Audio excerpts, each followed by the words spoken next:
There's a lot of people who cover me negatively and are tardily critical of me. Like Ethan Klein was a fucking retard, and Nicholas Diorio is a fucking retard. Yeah, and then you blasted it.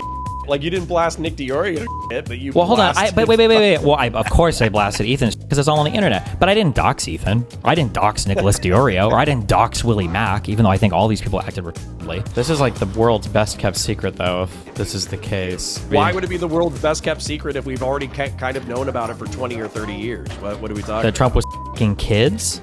Well, to be clear, you said that he's, well, and we're being descriptive here. I'm not assigning moral weight, all right? Well, no. Wait, hold on. Wait, just to be clear, as a quick thing. Kids is bad. We both agree with that, right? Just as, okay, yeah. Yes. Okay. But... Bro, take all the time you need. I got 52 minutes for you. 52 minutes? 52 minutes for you. All right, so I guess the thing that I wanted to ask is, we have the new revelations from today, and by the way, these are like with redactions. These are attempting to comply with the law, but obviously the law is not perfectly being fulfilled. And we're still getting stuff like Jeffrey Epstein writing a letter to Larry Nassar, another convicted ephemophilic predator, saying, oh, well, you know, the world is unjust because you, me, and Donald Trump share our love of young nubile women, but he's president of the United States, and we're, you know, we're in here, you know, being punished. You know, like is that not wild as shit? Is that not changing your calculation for the Epstein Files? What is the calculation that's changing? What's the claim you're making? Well, I thought I've heard that in several streams, which I no, I know my claims, but I'm curious what your claim is. I'm just curious what the big, because like there's a couple of big. Well, actually, let me back up and let's just start here. First, can you assure me that you care about this conversation ethically? I'm sorry, I'm just kidding. No, I'm sorry. I'm stop. No. So there's some big claims. So like the claims ring. Pisco me? Yeah, the Pisco me? Sorry, yeah. The claims go anywhere from there was like the biggest one is like there's a huge blackmail ring where billionaires and politicians are brought in, made kids so that they're on the blackmail list and blah blah blah, and then this extends to like all politicians, celebrities, whatever else, and then there's like the middle claim of like Epstein had some men that were coming over and he was like providing underage women for them, and Donald Trump might have been one of these people, and then there's just like Epstein was, well, no, that's the strong one, and then kind of like the medium or weak one, I think. Yeah. And I don't really think there's evidence for either of those, but I understand maybe your view is moved at least on the weaker one, if not on the stronger one. Yeah, Yeah, so my opinion, I think the weaker one is pretty decently substantiated at this point. I mean, I have a mind map that I could show you if you would ever be interested in it.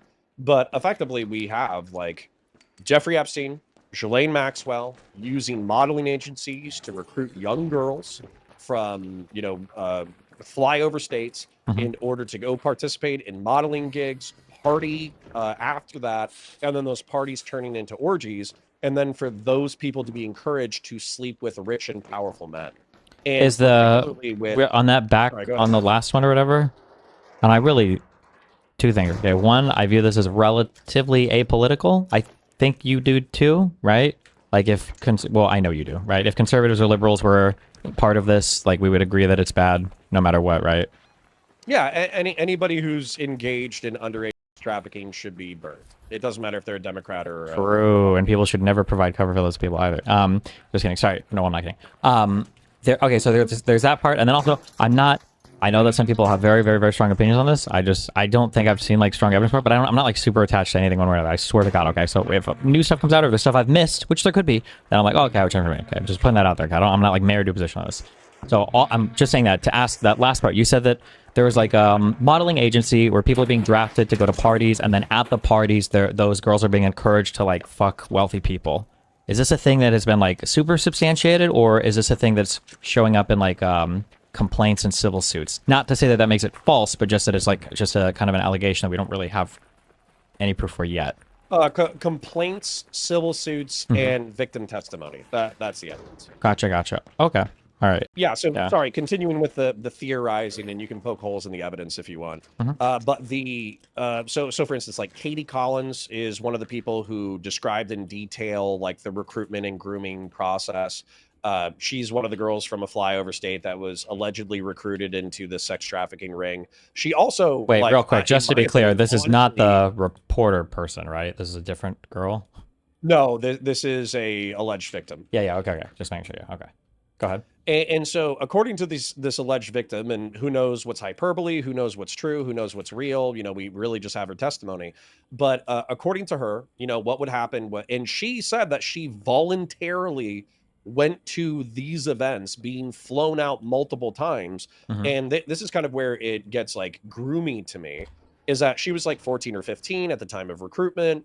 She was being flown out for real modeling jobs where she was actually getting paid to do work. Mhm. And then once it was done, that's where things got kind of like, you go to the party, and then there's just the social pressure to drink underage, party underage, do coke, hang out with these rich and powerful people, rub elbows.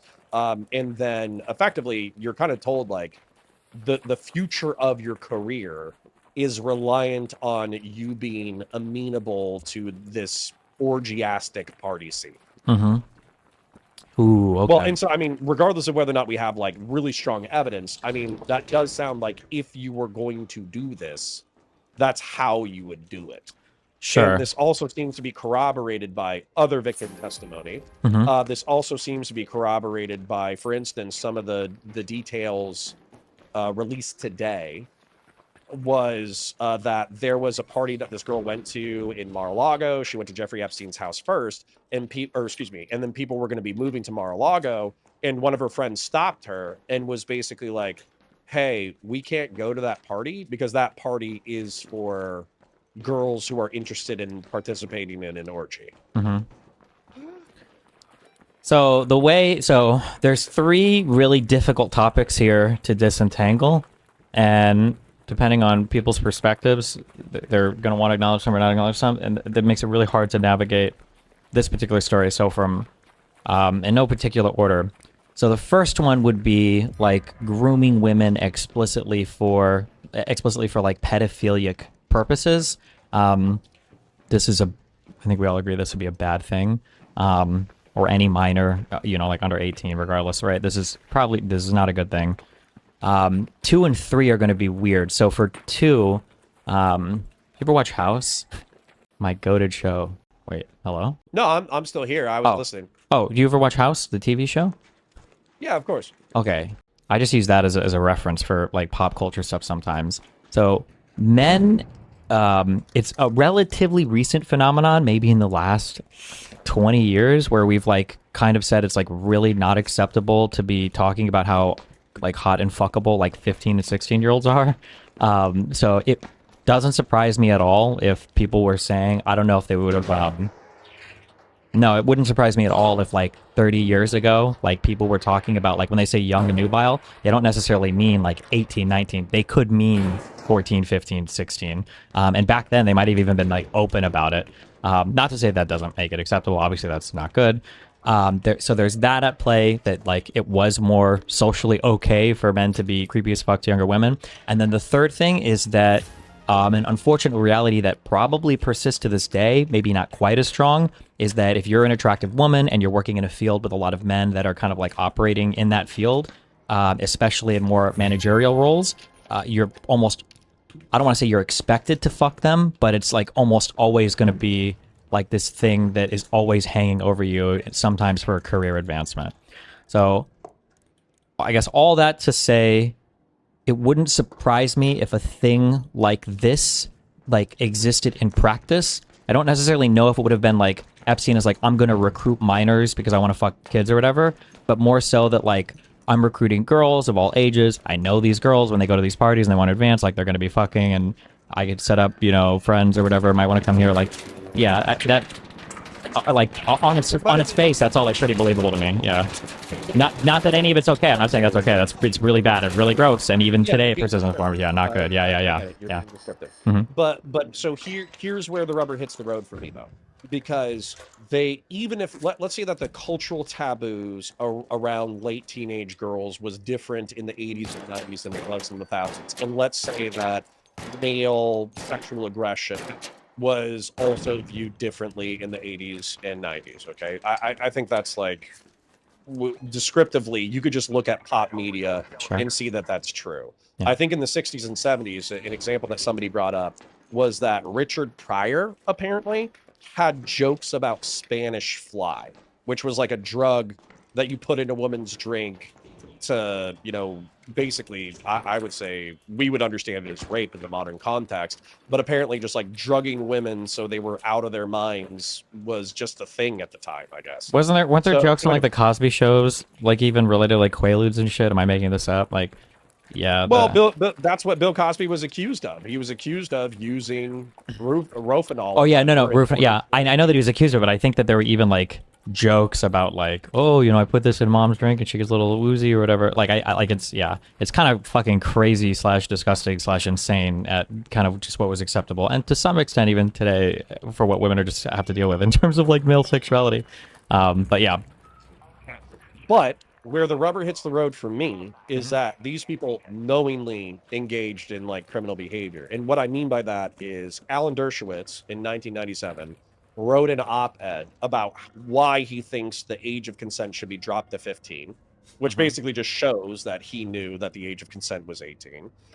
Some of the photos that have been released in the past 24 to 48 hours were Jeffrey Epstein writing quotes from the book Lolita on allegedly an underage girl. sure. So I mean, there's no world we could say that like. I mean, we know that Epstein was like willing to have sex with underage people, right? Below the age of 18. I don't know how low, but we know that, right? That's like beyond. I mean, he was and the allegations go as low as 13, but it seems like there's like a threshold there. Although we also have testimony, maybe not testimony is the wrong word, but we have statements from Pam Bondi that he was engaged in like younger CSAM material, like he possessed pre-adolescent CSAM material. I think there's a quote into that effect. Sure. But I would say I would trust whatever was in the indictments, whatever was convicted of. I wouldn't trust anything fucking Pam Bondi says, but it wouldn't surprise me if that was the case, sure.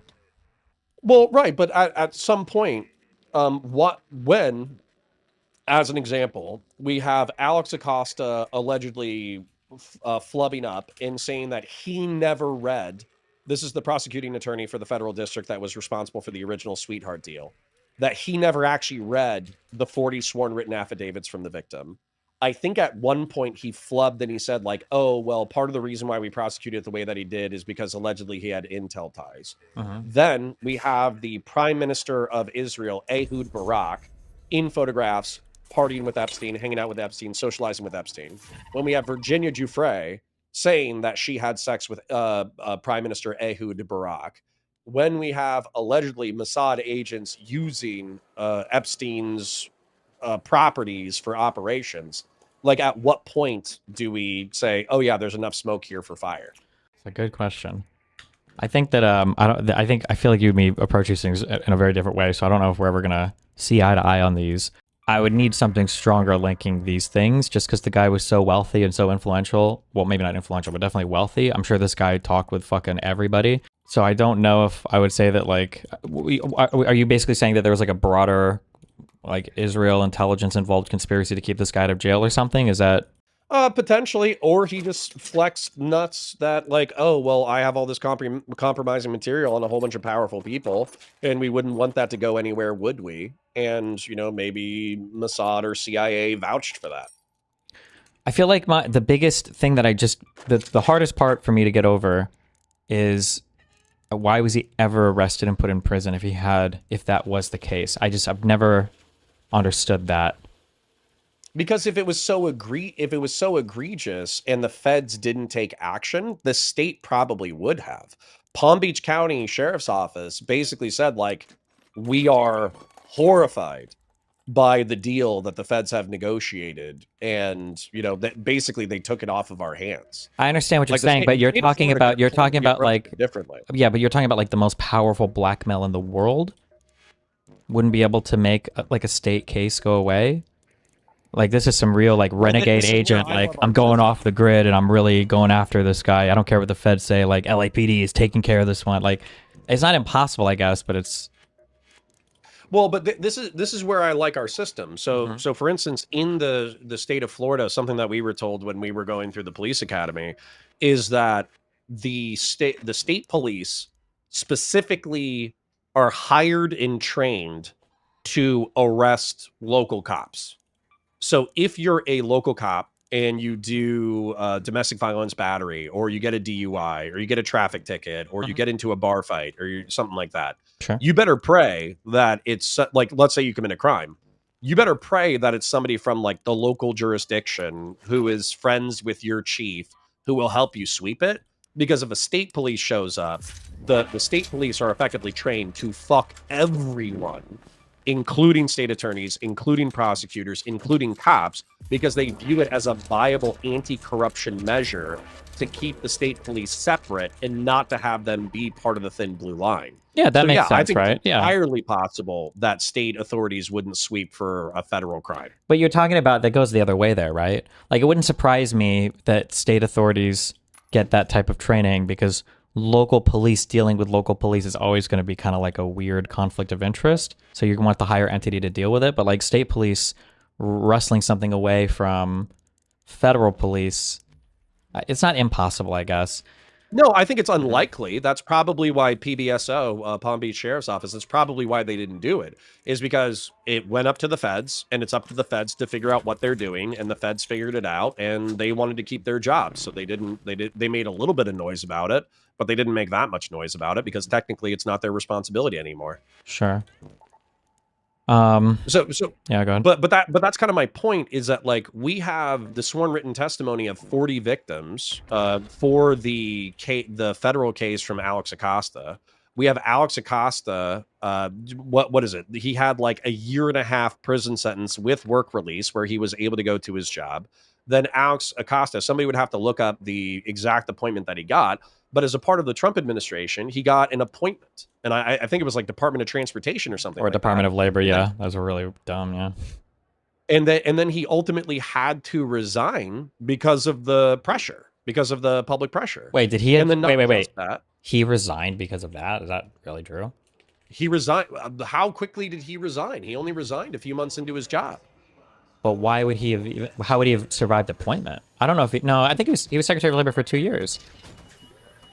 I mean, I would have to look it up in order to get the exact details. But I remember. Oh no! Following Jeffrey Epstein's arrest in July of continually 2019 on sex trafficking charges, Alex Costa faced fresh calls for resign. Okay, it was after he was arrested again. So okay, so but it was 2 years, and but it was after Epstein was arrested again. Then he resigned. Okay, gotcha.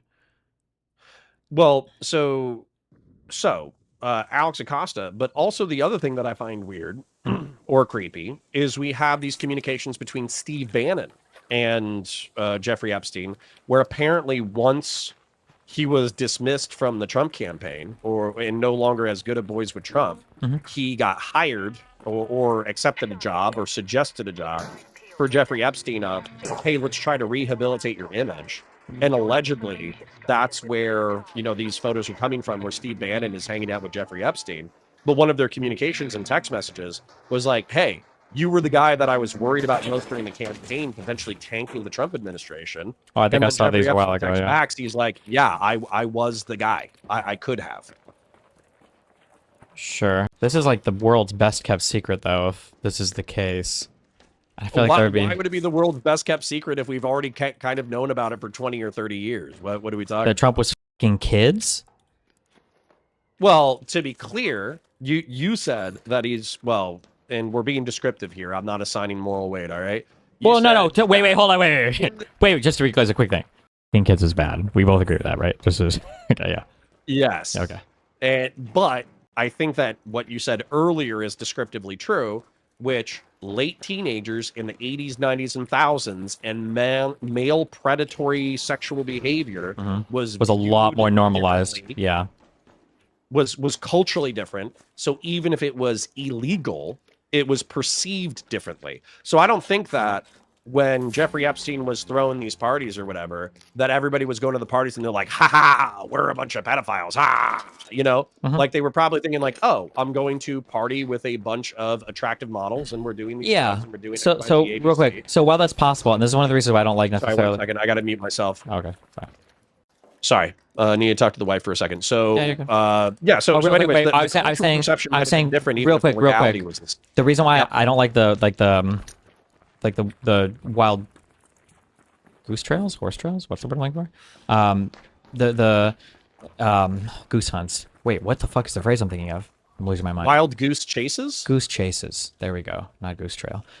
is because it's so easy to connect the dots and to make the stuff fit. Okay, that's kind of my issue. But like, so for what you're saying here, and that it was more socially acceptable, like a guy saying that, you know, like he would fuck a 16-year-old or 15-year-old, you know, that would just be like a thing that a guy would brag about or whatever back then. Or they would claim ignorance. Well, I think they would just, I think they would just brag about it. Because Jeffrey Epstein himself could not have claimed ignorance, but if somebody was going to a Mar-a-Lago party, or a Jeffrey Epstein party, and they were like a rich and powerful person, and they were doing drugs and whatever, they could claim ignorance. Sure, they could, but I'm saying like that would be all the more reason in my mind why it would have definitely come out by now, because even more people would know about it, because it's not like the person would even try to necessarily hide it. Whereas like today, they might be like really secretive about like fucking a 16-year-old. Back then, you know, people in chat, I haven't looked this up, but people in chat were saying that apparently Jeffrey Seinfeld's fucking girlfriend was 17. Yeah, when he was 38. Like I think even more people would have seen it if that was the case.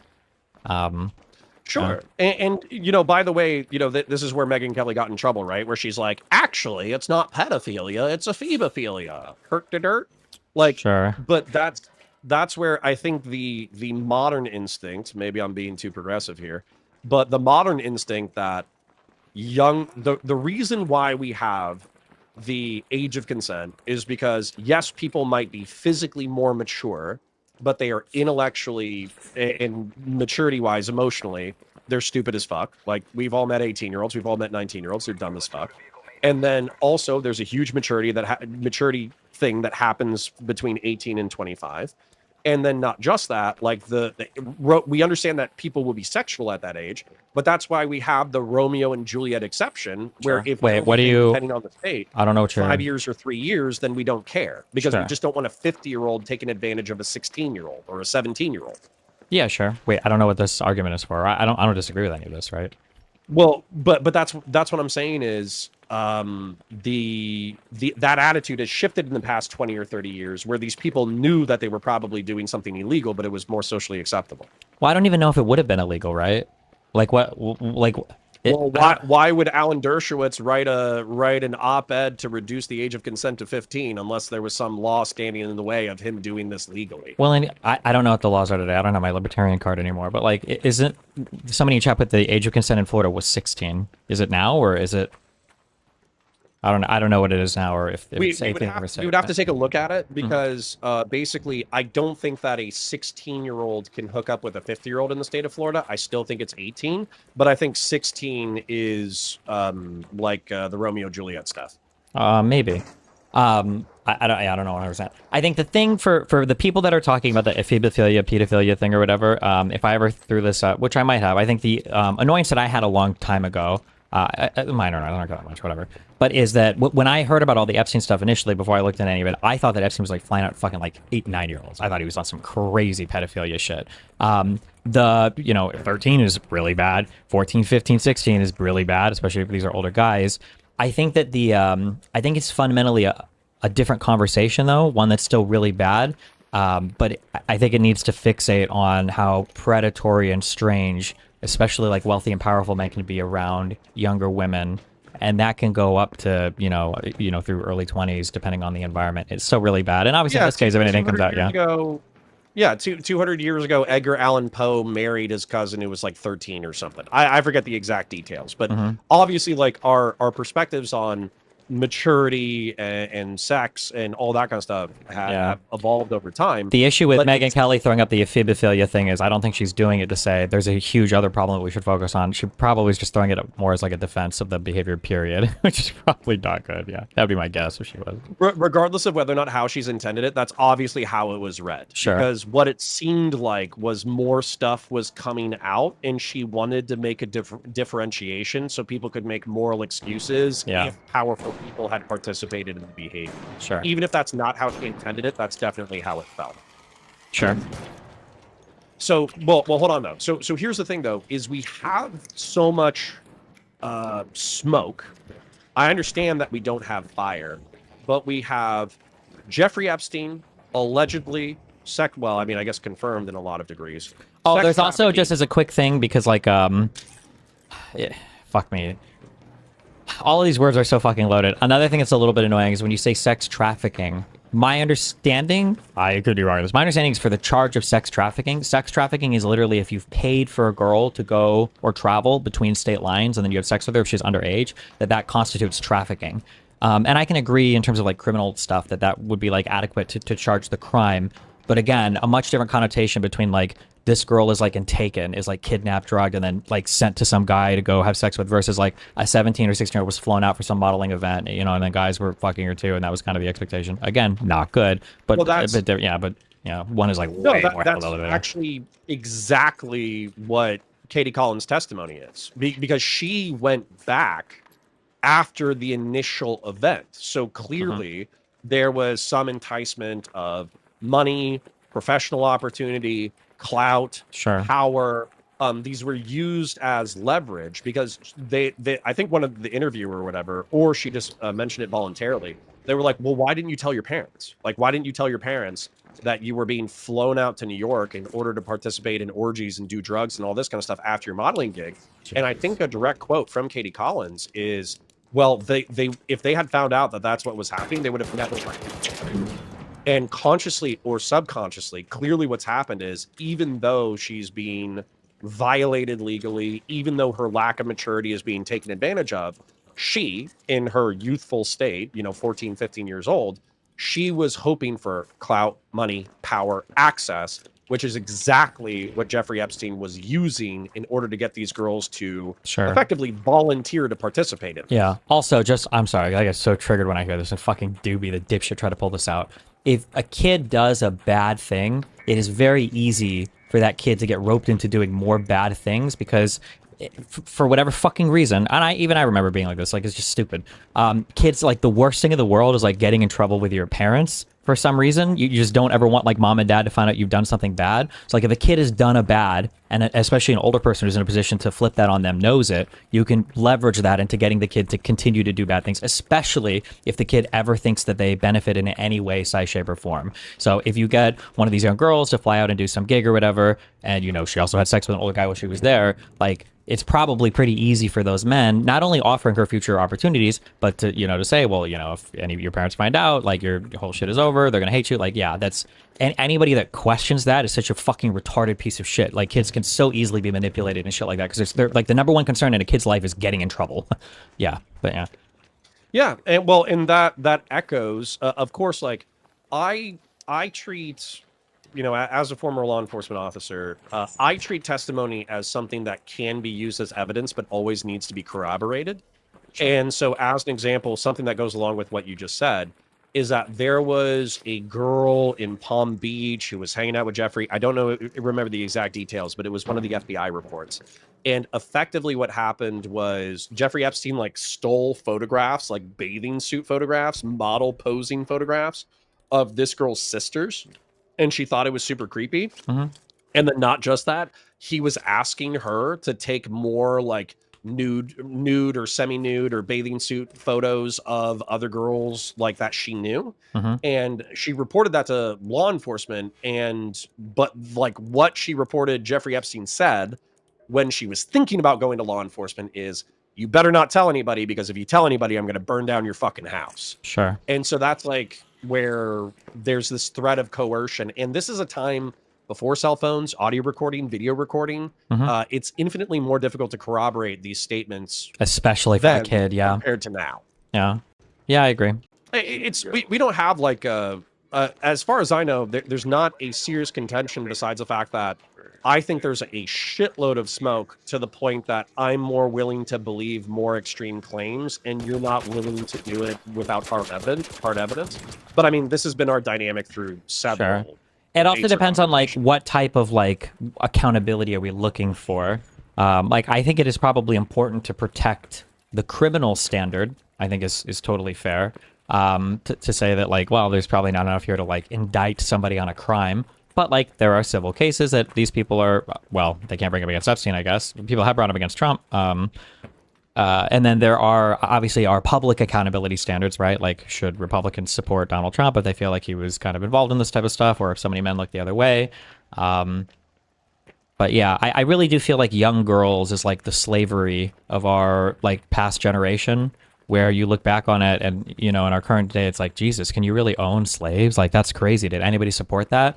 And like, I think to our credit, like socially, we have progressed quite a bit on some male female issues, and one of those issues is just like how acceptable it was for people like who are directly in positions of like employer relationships or like talent management relationships to be fucking like very young girls. It's very insane. Yeah. Well, yeah. Look at That 70s Show, which was made in the thousands, but it was documenting the 70s. Or look at what's the one with Al Bundy, the shoe salesman? I forget. But the whole joke is that Al Bundy's boy is like a gooner creep who can't get laid. Sure. And then Al Bundy's daughter is like a hot teenager. Like that's the entire series of jokes, is like the sexual weirdness of teenagehood. Yeah. I remember watching a movie, I think a year ago, called Waiters. Have you ever seen this before? It has Ryan Reynolds in it. Wait, hold on. Waiting? Oh, Waiting, yeah. And I think like isn't I fucking yeah. I think one of the running jokes for this whole thing is him wanting to fuck the 17-year-old like server girl or whatever. Yeah, the host. I don't know if he does at the end or not, but like the whole joke is like it's like it's her birthday in 3 days, 3 days, 2 days. What? And this is like a hilarious guy, and this is like a 2000s movie, I think, right? Like. Well, in Monty's defense, and I do encourage people to go watch that movie. In Monty's defense, at the end, he doesn't do it. And he tells everybody, or he tells her, because she wants to hook up. Mm-hmm. He tells her, if anybody asks you, tell them I broke the law twice. But if you want to hook up, let's wait. And so, like, yeah, it is a running gag that the 17-year-old with 363 days wants to hook up, but Monty knows it's illegal. Yeah, it's 90 minutes of that. Sure. What are you talking about? Anyways, wait, are you talking about the movie I'm talking about? Yeah, Waiting with okay. Ryan Reynolds and also Jason, whatever his name is, and they're both serving in a restaurant. Yeah. No. Okay. You keep saying Monty. Is that just the name of the character? Yeah, and also like the way that they play a game is by flashing their genitals at each other. Sure. Yeah. Yeah, no, I mean, it's probably the most accurate restaurant industry movie I've ever seen. But all right, moving past that. So I think all I wanted to talk about was I wanted to see, for me, I'm willing to believe more of the extreme claims because of the evidence that's out there, because where there's smoke, there's fire. It seems like you're still being very casual, that you just, not casual, but you're still, you want to see the evidence before you make broad claims. Mm-hmm. And then the other thing I wanted to talk to you about, I guess, is like moral systems, because I wanted to articulate this to you because I think I learned something recently. Uh-oh. Sure. Oh, and then one quick thing, and then we can unless you have more Epstein stuff, we could talk about more Epstein stuff. I was saying just one quick thing I wish that people would kind of like keep in mind. One of the reasons why I don't like to view the Epstein stuff is, for what Epstein did in terms of fucking that many young women or bringing that many young women around, is maybe exceptional, but like people should be aware that like that male behavior was not that exceptional back then, and a lot of it unfortunately still carries over kind of today in some ways, and I think people need to be more aware of that sometimes. Not to take away from the badness of it if it's happened, but to like that people should be aware that like there's still this like very weird like sexual expectation that can be placed on women in certain industries, or that young women. I remember it was some actress who did a whole thing about how like she felt like she was getting jobs over better actresses just because she came in and she was like 23, 24. I think it was the woman who played the Catwoman in The Dark Knight Rises. I always forget her fucking name. But is it Zoe something Kravitz? No. Dark Knight Rises. Anne Hathaway. Yeah, I think it was an interview from her a while ago. But yeah, so it's not good, and it happens, and it shows up a lot, and it's not just by like creepy pedophile old men. It's unfortunately built into like a lot of industry stuff, and it's not good. But yeah, okay, go ahead. Moral system stuff, yeah. And all you have to do is you have to watch pop media at the time. Another one that people could reference, which I think is interesting, go watch the original American Pie. Mm-hmm. Effectively, the original American Pie is like, I would say it's a encapsulation of the sex culture of the 2000s, for wrong or right. And the climax of the movie is like digital voyeurism. Sure. The climax of the movie is he's trying to hook up with the hot foreign exchange student and live stream it to his friends, but he accidentally sends the live stream key out to everybody. And so, you know, as a result, everybody's committing like a digital child porn crime, and Jesus it's all Christ. done for a laugh. Okay. Yeah, sounds about Yeah. right. Yeah. So anyways, and obviously difference between teenagers and kids, blah blah blah blah blah. But the other thing that I wanted to talk to you about Mm-hmm. is the moral systems, because this is something that's come up repeatedly, which I'm sure you're familiar, but I'll ask anyways. Are you familiar with like the difference between like, and I'm probably gonna fuck this up, but dignity and honor culture? Not. I've heard the term honor culture before. Generally, is associated with cultures in high poverty, where the only thing that you have to represent your honor is your name and your reputation, and it leads to a lot of like physical violence and fighting because it's the only way to assert yourself because you don't have like a material way to do so. I don't know what dignity culture is, unless it's the same thing. No, I mean, I that's the way that I understand it too. Bear in mind, I'm going to use lay definitions. Mhm. So honor, I think the way that I would define it is it's esteem, right? It's like social esteem. There's an internal sense of honor. There's an external sense of honor. And so it is kind of like perception of the community over how virtuous you are. And so as a result, you can gain and lose honor. And so, when somebody violates you, Mhm. let's say they have sex with your daughter, or they beat up your son, or they kill a family member, then your honor has been insulted, your esteem has been insulted, and so you must respond, right? And then we have Oh, different ways okay, to sure. respond to that. Okay. Okay, so using that definition, I'm probably using this incorrectly from a sociological standpoint. However, I would say what I would call barbaric retributive violence and eye for an eye are rooted in honor culture, and I think it's important to distinguish them. So, do you have any objections so far, or are you okay if I continue distinguishing them? I don't know how heavily historically I would agree, but for the purposes of conversation, yeah, sure. Yeah. I don't know. Yeah, I don't know enough to say, but yeah, sure. Okay.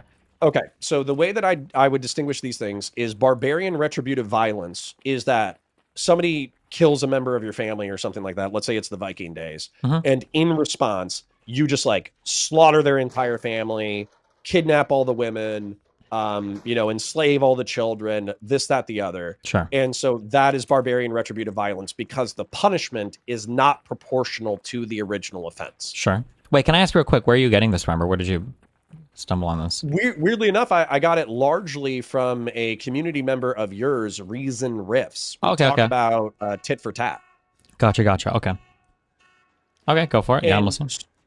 so eye for an eye, I think you might have said this, by the way, is that eye for an eye is technically a step in a more just direction, because if somebody pokes out your eye, you're either entitled to poke out their eye, or you're entitled to some kind of compensation equivalent to that of your eye. Sure. Yeah. Okay. So I just want to put this aside, and realistically, this is all in the backdrop of the doxing drama. Mhm. But I want to continue because there's two other points that I want to make. So in reference to dignity culture, I think it's argued that the United States is a dignity culture where we believe that every human being is entitled to a certain amount of dignity, including bad people and our enemies. Do you object to anything I'm saying? Yeah, everybody has rights, basically. Yeah. Okay. And then within dignity culture, I think there's tit for tat, and I think that there's turning the other cheek. And so I'll start with turning the other cheek because I think it's the least morally probable. So turning the other cheek is operating with another person in the ultimate good faith, where effectively, like, let's say that you slap me on the face. Well, I go, well, damn, we're, you know, both brothers or sisters in Christ, or maybe you could become a brother in Christ, Mhm. and you have hurt me, but I'm not going to hurt you back because ultimately I want to seek cooperation with you in the future. And so I'm not going to hurt you back. Any objections so far? No, I don't think so. Okay. And then tit for tat, what I've heard you argue, and I've heard other people argue, is that you can't constantly turn the other cheek, because if somebody slaps you on the other cheek, or slaps you on the cheek, you turn your other one, they slap you on the other one, you turn it back, they slap you again. Well, very clearly, you're not getting that positive reciprocation. So within game theory, what you do is you impose not the same consequence. It's not eye for an eye. It's not that, you know, you murder one of my family members and then I murder you, or murder one of your family members. It's I basically, like, I get that person, I get whoever you hired to kill my family member, I get them incarcerated. Sure. or I get them fired, or I get them this, or I get them that. Yeah. And so there is a negative consequence to your bad behavior, but then 5 to 10% of the time, I engage in turning the other cheek, hoping that we can build a reciprocal and positive relationship. Sure. This is like, I'm sure you guys talked about it, right? This is like tit for tat with like 5% forgiveness built in or whatever, yeah. Right. So, okay. So we've landed here descriptively. I think I've articulated the ideas where anybody with above 80 IQ could understand them. The reason why I think Israel is catching shit is because they're not engaged in eye for an eye, turning the other cheek, or tit for tat. Based off of this model, they're engaged in barbarian retributive violence. And then also I would say the reason why a lot of your critics, even if I don't necessarily agree with them wholeheartedly, the reason why they're critics of you and DGG and doxing is because you're not engaged in turning the other cheek. You're not engaged in tit for tat according to them. You're engaged in barbarian retributive violence. Sure. I mean, that's it. That's the whole argument. Okay.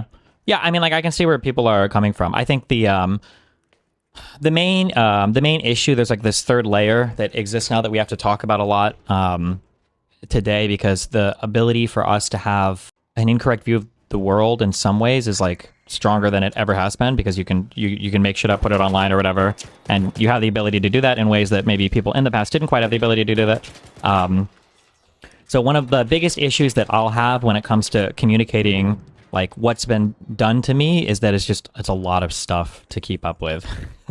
And then typically, just because of the way that the communities kind of like function, usually the only type of response that I can do is probably going to be fairly direct, fairly brutal, and fairly easy to understand. I don't have like the same type of, I'll call it like snark communities that can operate symmetrically with other, like, I guess I call them snark communities, like Justical or whatever, towards me. So it's very easy for them to play the plausible deniability game on everything. And then for me, obviously, I just own anything that I do. So yeah, the perception is, building to what you're saying, the perception is that like, oh wow, like Destiny is being really unhinged against this person, and you can't prove that, for instance, like they've done anything like unhinged towards him. So it can come off as disproportionate. Yeah, I understand that. Yeah, I think that's definitely true. Yeah, for sure. Okay. I mean, that was the main thrust of it, to be honest. And at the risk of repeating myself, the way that JStock or Doobie or Queeman or anybody who you've said like, hey, if these people get doxxed, that's based or whatever. Yep. The whole thing is they're appealing to almost like an individualist sense of dignity culture, which I do find sympathetic. I do think ideally we would turn the other cheek. I do think ideally we would engage in tit for tat. However, they're appealing to that sense of dignity, whereas I think what you're kind of saying is like, listen, man, like these people are doing barbaric, fucked up shit to me in a collective sense of maybe it's not Queeman, maybe it's not JStock, maybe it's not, I can't think of the third person, but effectively like the swatting, the doxing, the digital harassment, the porn leaks, this, that, the other. You're effectively at the mercy of an army of digital schizophrenics, and you don't really have a clear way to punch back, which is why you're doing what you're doing, or at least that's the steel man from my perspective. Yeah, I do think there is an interesting phenomenon though, when it comes to, like ongoing harm. You would agree that the punishment for punching somebody shouldn't be execution, right? Like we shouldn't put somebody on death row if they punched somebody, right? Right. Yeah. It has to be proportional. Yeah. But let's say somebody punched you, and then let's say they said they were going to punch you again, and you took out a gun and you're like, stop, or I'm going to shoot you. And they're like, I don't care. I'm going to punch you again. Right. You could argue, right, in these circumstances, assuming it's not a 2-year-old child or something, right, that like, okay, well, you probably could, shoot this person here. You could defend yourself here. Right. Yeah. That's the basis of self-defense. Yeah. So I think, it's an interesting world when we're talking about like ongoing harms. I think that the calculation for like what kind of retribution, it's not even really retribution, but what kind of like action is justified on the other end, I think changes quite a bit, right? Like if I was doing this in response to like stuff that they'd done a long time ago, I mean, one, I just wouldn't. I just don't have the attention span for it. I don't care. Then I think that the argument would be a lot different there. And then two, if the other party was looking for any type of reciprocation, I think it would be different as well, but like they're not, right? The other party denies the other parties basically deny all wrongdoing, ascribe to me way more wrongdoing than any of them have ever been able to substantiate. And then as a result of both of these things, are able to like indefinitely justify like a continued, real life harassment campaign that I think is a little bit unhinged. Yeah. But then the plausible deniability enters it, because we're treating these things, I guess, in this like collective responsibility sense, we're treating them as tribes, where effectively and I've heard you argue this in the past, because there's cross-pollination between the Snarker Discords and Kiwi Farms and Doxbin and this, that, the other, of the people who are constantly saying, Steven's a bad guy, he needs to get taken down, he needs to be canceled, he's done all these evil shit, he's going to do evil shit in the future, fuck him, blah, blah, blah, blah, blah, let's ruin his life. Even if they're saying that on stream, and they're not individually doxing you, harassing you, swatting you, etc., you're going to hold them responsible for the outgrowths of that, which is dox information, swatting, and harassment. Well, and their argument... Well, a couple things. Yeah, so firstly... I no longer buy this argument. I'm too charitable. I'm still too charitable, really. But like, I no longer buy the argument of like, my community just happens to resemble one-to-one every single unhinged person in this other community. I think the overlap is, if not intentional, like every person in these communities is aware of it, and they are okay with it and supportive of it, and they all like play into it and feed into it. So like this idea that like, oh, we just happen to be in some of the same places, I don't accept that anymore. I think that's crazy. Number one. And then number two, my issue is not with people who are just like critical of me or who speak up about me or whatever. I know that people like to present it that way because it underplays or downplays their actions and it makes me look insane. It's people that are either fostering or hosting communities or who are actively participating or encouraging what I would consider to be some of the most insane, like real life harassment shit that you can basically get to, up to like visiting me in real life. So when you have, like for Justicle's Discord, like the easiest example to point to recently, and there are others too. Kelly can actually talk about some of these. But like when you're contacting people that are part of my court case and you're shooting all these emails on the Discord server, and like everybody is giving you thumbs ups over it, like, some people like Justical tried to wheel this one out. Oh, well, Destiny's just post hoc rationalizing this. Like that didn't happen until later. And it's like, no, this is one action in a long chain of actions, but it's hard to point to the other ones in particular because of how, they do try to ban the outright stuff. But it says something about your community. If every single person in your community is like totally fine with that and is jumping on board with it, it's probably not the first time they've done it. It's probably has been, as I've said, like a long history of like this type of behavior. Yeah. Well, so then the example though is kind of the counter example that I've heard brought up is that Rose allegedly, right? And if you don't want to get into specifics, we don't have to get into into whatever you want. It's all public filings now. But effectively that like Rose, like early in the court case, at least as far as I understand it, we didn't know the difference between Rose and Solo. You didn't necessarily have any more contact with Rose. And so doxing her information or putting her information out there so she could be found was, in their opinion, a barbaric retributive action because you didn't know whether or not Rose was an innocent party. Yeah, but like that to be clear, I didn't make sure you understand this. That's not a good faith argument. Nobody really believes that, right? That me looking for this person who I have no idea, I don't have any leads on who leaked anything. I don't know what. The only thing I know is the Rose person that I spoke to that Solo allegedly said just gave her his account. Now, I didn't know at the time if that was necessarily true or not, but I have nothing to go on for somebody who has, I would say, pretty egregiously, probably in a harsher way than anybody in the history of my entire life has like aggressed on me. I think I'm kind of within my rights there to do whatever I can to try to find this person. I think that yeah. Okay, within your rights, but then the path of least harm would be like hiring a PI, right? Yes. Wait, hold on. Wait. Wait. Can you hold on? Wait. Can you send me it? Are we texting or whatever? Have we ever texted before? Oh, wait, hold on. Or actually, wait. Give me 1 second. If you don't want to get into specifics, we don't have to get into specifics. No, we can get into anything you want. It's annoying because another thing, I'm only doing this because I'm talking to you, okay? Because these people don't care about like the facts on literally any of this fucking bullshit. 1 sec. I'm trying to think of what this I did hire a private investigator and they couldn't find anything. But no, do be logistical. Nobody believes me when I talk about any of this shit. Oh, here, 1 second. I just want to send you a fucking like this. They basically ended up fucking ghosting me after I paid for their services. Here, hold on. Boom, boom, boom. And I asked both my law firms to look for this person, and neither one was able to locate them. I just want to send you this just so that fucking somebody sees this, because it's the same stupid shit gets repeated over and over again, right? Okay. But this is you can look these up. I would take it on good faith. I know other people. Well, no, you don't. I don't care if you do or not. But I just saw somebody seen that I've sent you. Like, this is my Oh wait, did I send that to you or did I send it to myself? I'm coming, Paul. Hold on. Here you go. Okay. You see this, right? Give me 1 second. I'm going to move you off screen. That way I don't expose all our other private messages. And I'm going to look at it on my phone. So give me a second real quick. I just want to make sure that I don't actually expose our other messages, our other private messages. True. All right. Okay. Yep. Yeah. I see it. Just verifying that. Yeah. Okay. And I also see the date. Yeah. Oh, long time ago, right? Yeah. Yeah. Yep. Okay. Yeah. True. I didn't even think that. Yeah. So yeah. So I did try to do this. I know that everybody says I didn't, and it's all because. But like, no, yep. You heard me talk to Doobie. No matter what I say, like these people aren't interested in the truth. They have their idea about me being some, whatever crazy abuser trying to fuck this girl or whatever. Yeah. And that's it. Yeah. Mm-hmm. Yeah. If I could just articulate for that chat without, saying anything specific. Effectively, I see the date, I see the time, and I see some communications at what looks like hiring a private investigator with things that I would expect out of hiring a private investigator. Yep.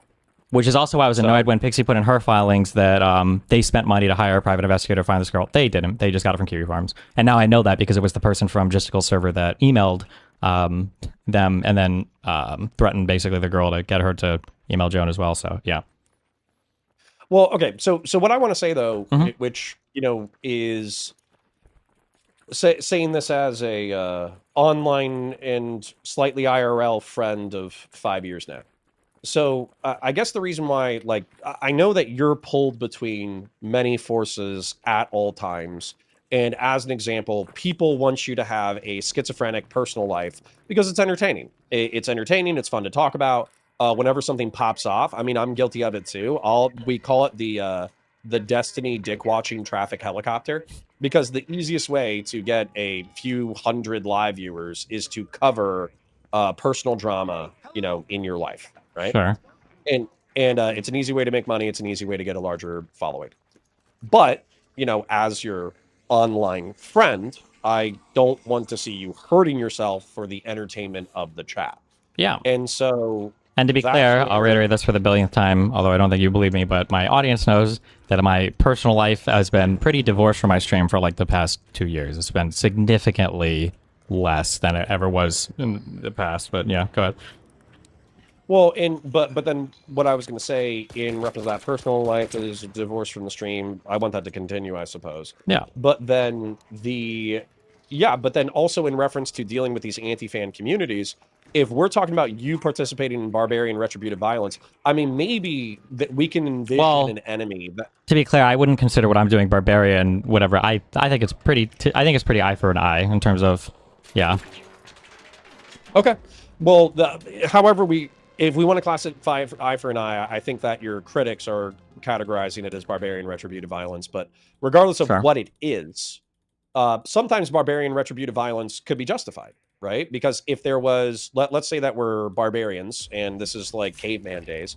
Let's say that there is an aggressive tribe that continues to attack you.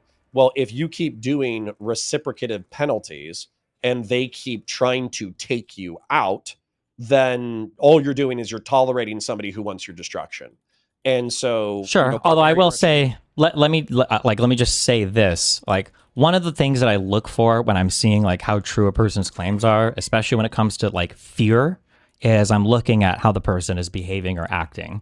And I hear this thing a lot brought up about like DGG and how terrifying my community is and all this bullshit. And I think my community is basically terrifying if you're like a friend of mine, because then you care about what my community thinks. And if you say something they disagree with, they're fucking retarded and their hate threat is like way more aggressive than it needs to be.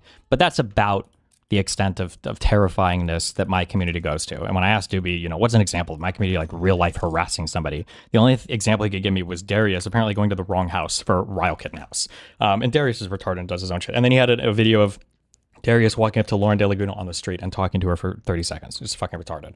And then when I look at like the behavior of the other communities, well, it seems like all of them still spam talk about me. All of them were still spamming streams on me. All of them were still cross-posting emails that Saba guy was sending to my attorneys, to opposing counsel attorneys, to victims in my case. Like all of this stuff, it doesn't seem like there's much fear on their side. It doesn't seem like they're really that afraid, despite how horrifying, the doxing and everything else is. Whereas when I look on my side, right, everybody's fucking terrified of the anti-fan communities over there. Hutch came out and said, like, I can't be anywhere near, like Destiny or these guys, like the doxing and everything else that's going on. This is just way, way, way too crazy. Like every single person in my corner of the internet was getting doxed on Kiwi Farms, and everybody was getting crazy harassed by the people in Justicle's Discord server. So like, I don't buy into that. I don't think they even feel like it's barbaric or whatever. They just, I don't think that's true. Like, look at, for instance, like a one-to-one example. You know who Zoe and Jacob are? Yeah, they're the people who moved into a Discord and they were your friends, and then they just spent months saying you're a bad guy. So when Blav doxed them initially, they were so afraid they left the internet for 2 months. And then they came back and somehow made up with Blav, and now they're like my biggest anti-fans. They haven't left because of me doxing people on that server, me threatening anybody. They're still there. They're still chatting. They're not scared at all because my community is not very scary. We really don't engage in like very much fucked up behavior anymore. Yeah, but I think we can acknowledge though that doxing in general, because the whole reason why they left the internet because of Blab or whatever is because they are scared of consequences of certain communities. Scared. Somebody's going to contact their work. Somebody's going to Kiwi Farms doing it. Yes. Rumors about them. Of Kiwi Farms doing it. Yes, but not my community. I don't know if we've ever done this before. I don't know if I don't think anybody really believes that when they say TGG will do these things, because I don't think it's even happened before. Yeah, but the counter argument is when you say that you would kill Queeman and J-Stock and whoever else if you could, the argument is that effectively that's stochastic rhetoric, and that's where I don't want you to, yeah, but like, do they? First of all, I don't want you to piss on my leg and tell me that it's raining. But how many times you've watched my stream? 5 years talking about stochastic rhetoric. Yeah, but you've watched my stream for years. Like, how many times have I said, right, somebody needs to kill this motherfucker, I hate this guy, blah, blah, blah. This is in a private call to Willie Mac. I didn't even know this call was getting published. But this is a call to Willie Mac. So one, I say this type of shit all the time. I don't think anybody takes it seriously. But number two, again, I can look at the response on the other side. Did they take it seriously? No. None of them were deterred from covering my stuff. They all covered it religiously. They all participated as much as they could in all my court cases. When Gisticle got outed by Pixie's incompetence and in one of the public filings, he laughed about it on stream. He didn't really seem like very concerned or scared about it. Abby seems concerned or scared, although I think it's because she's perjuring herself and Pixie's asking her to. But yeah, I don't think that these people's complaints are very serious. And I don't think you should take them very seriously. I know they try to represent them as serious, but like their behavior just makes it very obvious that it's not serious at all. Okay, but trying to evaluate the behavior from as objective as a perspective as you can. Let's ignore the way that they feel about it for a second. Sure. Okay. I know because I was beat in the dick for 4 years about stochastic rhetoric being so evil between 2019 and 2022. They were effectively saying that Tucker Carlson is a stochastic terrorist because all of his rhetoric. So I know that the chances of somebody acting on you saying like, oh, I'll kill Queeman, I'll kill J-Stock, whatever, and also these people deserve to be doxxed or whatever. I think that DGG or elements of DGG might dox. I doubt anybody would ever like kill or IRL harass, with the exception of Darius. And like you said, Darius is not exactly an intimidating figure. However, I think that the intent there is fuck you, stop covering me, stop talking shit about me, or else I'm going to dox you, or else, I'm going to use stochastic rhetoric to threaten you. I mean, there's a lot of people who like cover me negatively and are retardedly critical of me. Like Ethan Klein was a fucking retard, and Nicholas Diorio is a fucking retard. Yeah, and then you blasted his shit. Like, you didn't blast Nick Diorio's shit, but you. Well, hold on. But wait. Well, of course I blasted Ethan's shit because it's all on the internet. But I didn't dox Ethan. I didn't dox Nicholas Diorio, or I didn't dox Willie Mack, even though I think all these people acted retardedly. There's a difference between their behavior and just hosting a server where people are dedicating an inordinate amount of time obsessively talking about me, stalking me, harassing me, emailing people around me. Like, it's a different type of behavior, and then showing up in other communities to do it. Like, that's the biggest thing. The reason why, and it's so sad that like Kiwi Farms, for the most part, they follow this, but my thread is just crazy unhinged. There's this concept of like, don't touch the poop. If you want to make a community and you want to gossip about somebody, I think you should have the right to do that. You want to say horrible, evil things. You want to make fun of the way they look, the way they talk, the way they act, whatever. I think fine. I mean, it's America. Well, If you're in America, it's America, whatever, freedom of speech, that's fine. But when it starts to leak over and infect every single community, when I'm talking to Pisco and Doobie is donating $1,000 during our talk to try to get his points across, and I'm talking to Doobie on Wickstream and Gisticles and his server saying Doobie shouldn't be using talking points unless I'm giving them to him, and then when Gisticle and all of the anti-fans are in Pisco's server and they're just restreaming like random DMs of mine, like do you understand that's like a different thing than just, because you just said with people who are criticizing you, right? You understand that's like a different thing in kind, right? Yeah, I think you don't. Wait. Though, it sounds like you don't think it is because you were like, yeah. No, well, I was going to articulate the difference. I think the difference is we're public figures or semi-public figures, and so any of our behavior that is made available to the public, you can criticize. Whereas I think that what differentiates Kiwi Farms, Doxbin, whatever, is that, in my opinion, that they play cute with doxing information. They play cute with like swatting and all that kind of stuff, where they're like, oh, well, it's against our terms of service to swat. It's against our terms of service to touch the poo. But of course, like the purpose of doxing is to get somebody else to touch the poo. Right? Sure. Well, to be clear, I don't know where you heard this, and I don't know if I'm just not aware of this. Doxbin is, to my understanding, Doxbin is like Pastebin, but for doxes. I don't know where this idea that like Doxbin is this crazy community. It's just a place where people post doxes. I don't like to say it on stream, but like you can. Well, right, but yeah. the purpose, right, is to make it easily accessible. So if you want to digitally harass somebody, then you can. Yeah, sure. It's definitely a threatening or an intimidation thing for sure. But there's also kind of a catch-22 here as well, in that like if you dox a rando, like nothing's probably happening to this person because nobody gives a fuck about them, right? Like nobody's. Well, I mean, I would say that's why I'm relatively chill. My public information is probably relatively easy to find, but the reason why I'm not too freaked out about it is because it's like, okay, you know my address. Yeah. Well, if you come to my address, like I've already talked to local law enforcement and I've already told them, that I'm a public figure and I could get swatted. Mm-hmm. They allegedly took notes down and all that kind of stuff. But besides that, if you come to my address, like we might have problems depending on what your intent is. Sure. But the, okay, so I guess the. But this, I don't buy this. Like you're a public figure, so you have to accept infinite levels of obsessive harassment that bleeds over into every single other community that you're a part of. That I don't think I have to accept that. And if we're gonna play that game, then I will. Like I don't think doxing is illegal. I don't think I would try to break the law. But like I'm gonna go up to and including anything that is like within the legal confines of. Well, I don't know about accepting, but just as an example, like. And maybe this would make the content less boring, like obvious, or it would make it more boring. So maybe I'm advocating for more boring content, which is not good. But effectively, like nobody's gonna harass me because of my 40K shit. I don't think that, name it. I don't think Adam Mockler gets like. Maybe I'm wrong. I don't think he gets like doxed, harassed. People. No, he doesn't. His sex stuff. He does not. No. Well, that's what I would say. It's because he shows up, he does his job. Yeah, I understand this, but to repeat this, maybe I'm not repeating it to you, but I've said this a million times. The biggest annoying thing about this court case was the court case had to do with a conversation I had in 2022 about a video that I made in 2020 that was leaked on the internet then in 2024. So like all of the annoying like harassment and stalking and obsession over like my personal life and stuff is stuff that it was all in the past for me. Like it's not really anything that is currently. Like I just don't do relationship stuff, drama stuff, interpersonal stuff on stream anymore. It just hasn't been part of my stream for like 2 years, basically. Aside from whatever gets like drug up in the court case. Okay. Well, I pressed you about this though in the past though.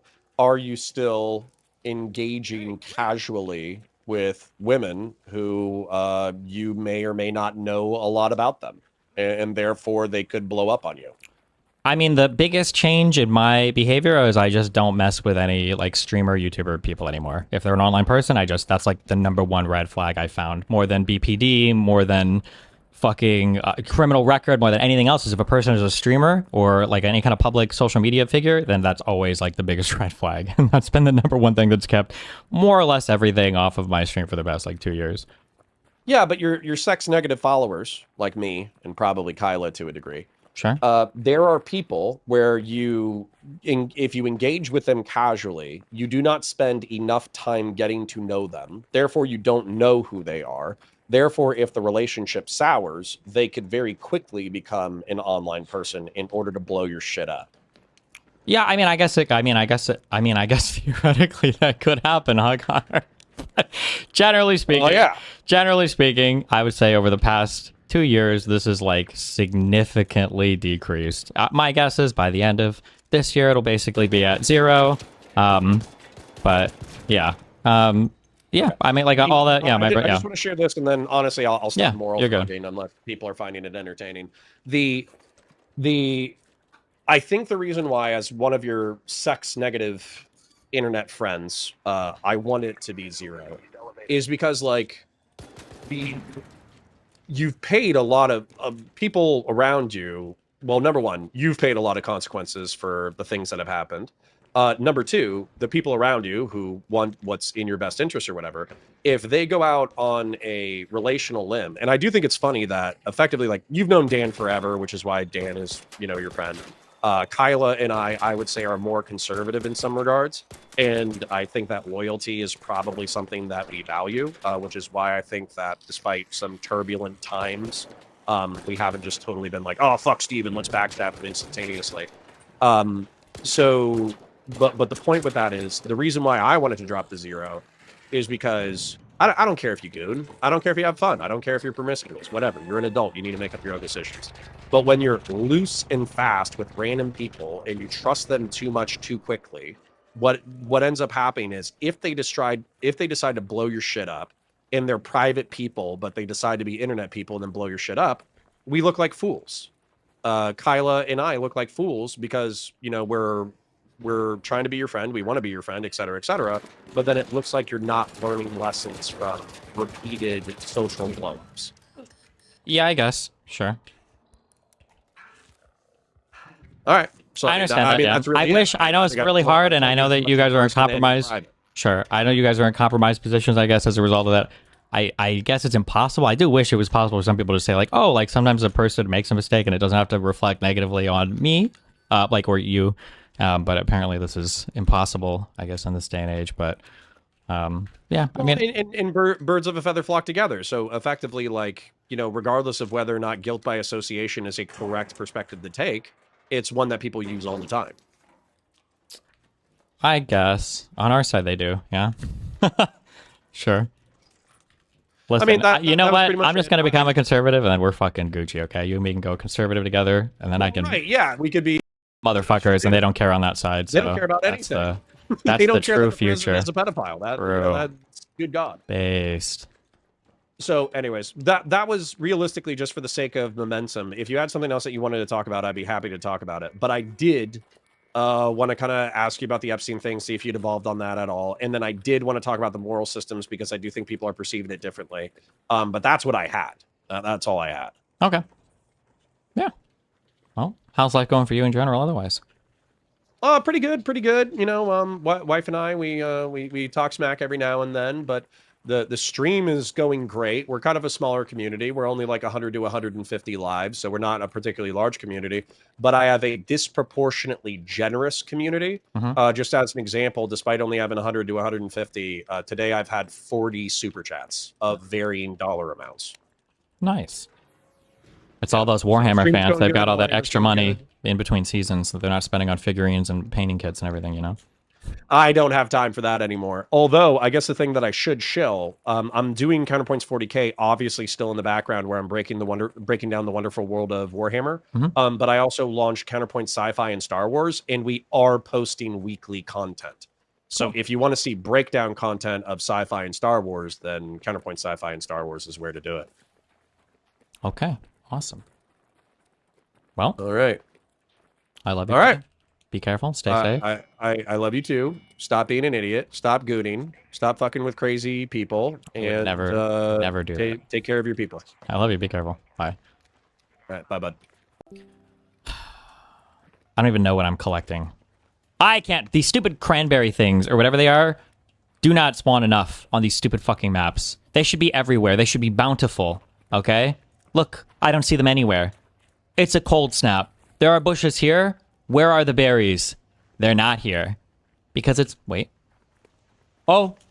False alarm. I found one. I found one. Yes. One berry. 1 berry. Thank God. Oh, 2. Oh, I got 2 from that. Or maybe I harvested another one already. Wow. Wow. That's crazy.